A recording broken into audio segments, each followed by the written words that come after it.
Well, let's call that a lesson learned. Next time, I guess I'll put a sign on my door that says, filming in progress, do not disturb. So where were we? We were over here talking about 6 miles from Earth, loosed from its dream of life. So the plane is being personified. That's the word I told you to figure out in the little bit earlier in the previous video. The plane's being personified. It's the mother. It's dreaming of a life, of living. Or maybe it's dreaming of giving a life to its little baby inside its belly. What a thought, huh? Okay, so who would have thought that so much would come out of this poem at this point, right? All right, so now we get into the interesting part. Well, it's all interesting, but we're getting to the meat. I woke to black flack, right? So I, the speaker. So in a poem, we don't say that it's the author because we don't know that. We just know that it's a speaker. And so please never refer to it as the author. It's not the author wrote it, but the character, the personality of the poem is the speaker, okay? The speaker. Okay, so the speaker wakes up to black flack. So we want to look up that word flack right quick. Some of us already have an idea of what it means, but I want to see if it has any other meaning.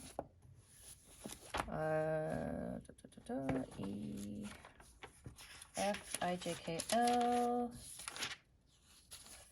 Flack with a K, not a C-K. Flack.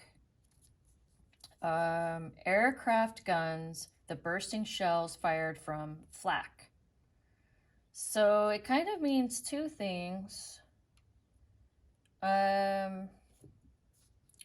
It's the gun, it's gun firing, but it's also the smoke that comes from the firing gun. And then also in this definition right here, this is interesting to me, is the word flack with a CK, criticism or opposition. So even though it's spelled with a K, it's listed underneath that meaning. And it's also here as an alternative spelling, opposition. So if he woke to black flack, this would be flack. Would be gunfire and possibly from the opposition, right? The enemy of the nightmare fighters. And the nightmare fighters. So the nightmare fighters would be presumably the enemy aircraft. So notice how there's like a little bit of a story forming here. We actually could write a story based on this poem, which I think is so cool. And that's kind of how poetry works, right? There's a story embedded in this magic language. When I died, they washed me out of the turret with a hose, right? When I died, this is called, this little space that we pause here is called a caesura. Caesura? I think that's how it's spelled. I could be wrong. Don't quote me on that. Look it up. Okay. A caesura, that just means it's a natural pause in speaking. When I died, they washed me out of the turret with a hose. So the dream of life has ended and washed me out of the turret with a hose. It's so impersonal, right? It's just like, oh, so to wash something out, what's left, right? Washed me out.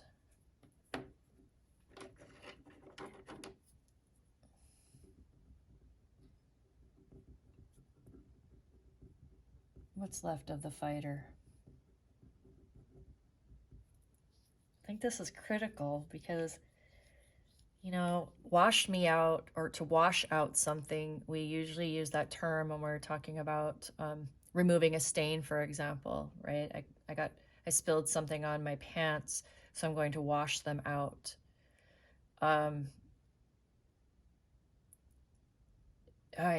You think about the visualization of that, the blood splatter, the body part splatter, and they're just washing it out with a hose.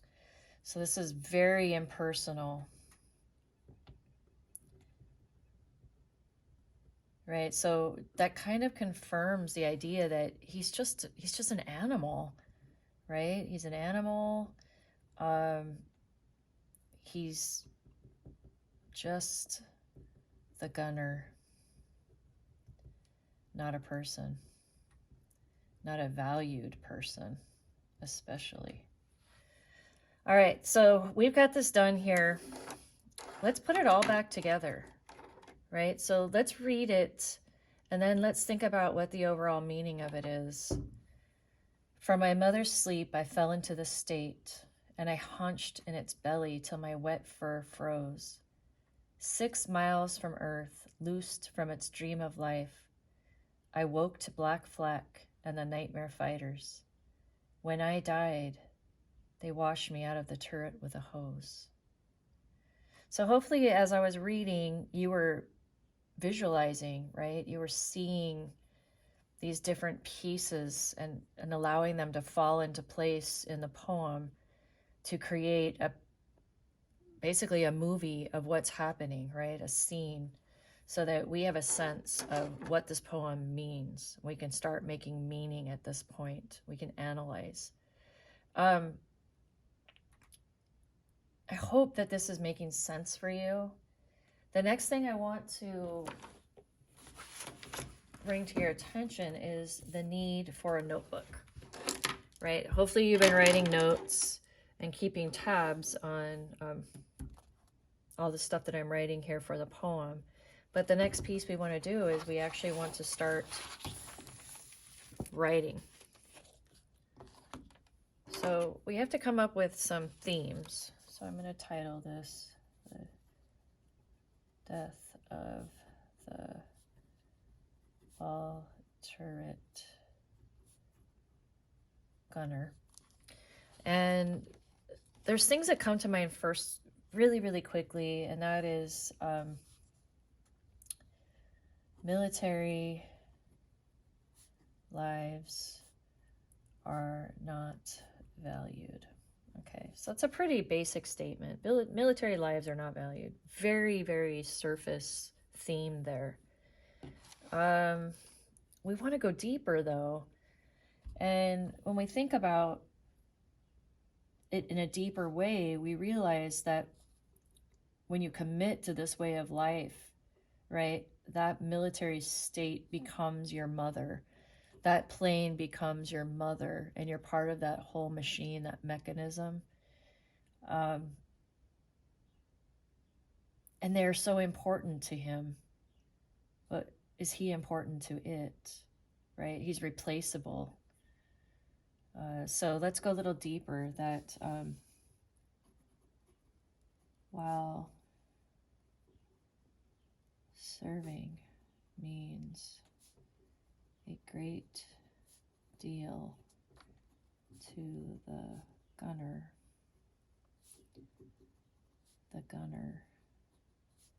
does not appear to mean a great deal to the state. So there's one other way of looking at it. Now we can peel back some layers and we can start getting very metaphoric with this. One interpretation that a student had many years ago that I just fell in love with because I just thought it was interesting, right? And you take out of this the ball turret gunner piece, though, and maybe think of it in terms of the future, right? That this is the life that this speaker would have had, but she described it as an abortion. So from the mother, fell into a state of apoplexy, right? Being pulled apart, loosed from its dream of life, right? No longer getting to live, this embryo. washed out with a hose, you know, and during an abortion, the embryo is, or the fetus is pulled apart piece by piece and sucked out with a hose. So, you know, you can run with an interpretation like that, and it can be supported through the text. That really is up to you and how well you can argue that piece. And remember that even though you're doing a literary analysis, it is an argument. You are making a claim. You're claiming that your theme is more correct.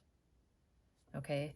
So in another episode, I'm going to talk about how to take a theme and develop that into a complete analysis of the poem in an essay form.